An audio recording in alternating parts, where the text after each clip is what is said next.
What's up, family, and welcome back to my channel.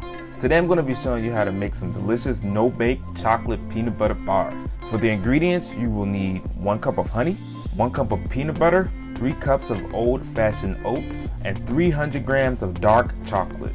Now, the first thing you want to do is measure out 3 cups of oats. I recommend using old-fashioned oats because they are smaller and they're much easier to chew. Once you have the oats measured out, put them in a large bowl. Next, you want to measure out 1 cup of peanut butter. Now, for those of you who cannot eat peanut butter, go ahead and try nut butter as a substitute.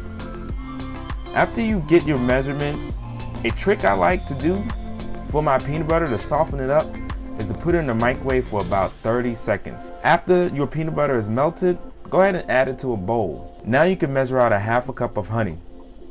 I like to use 100% honey, but you could also try agave or even maple syrup. Alright, now let's get everything well incorporated. Now you can set it aside and get ready to melt the chocolate. I purchased these bars of chocolate from Walmart. I like it because it's sweet and not too bitter. Go ahead and melt that chocolate slow and on low heat. You may notice that the chocolate won't be smooth like milk chocolate, but that's okay. Now after it's all melted down, you want to grab a springform pan.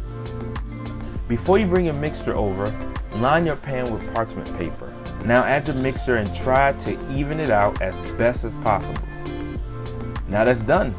Go ahead and pour your chocolate and shake it around. Make sure it's nice and even.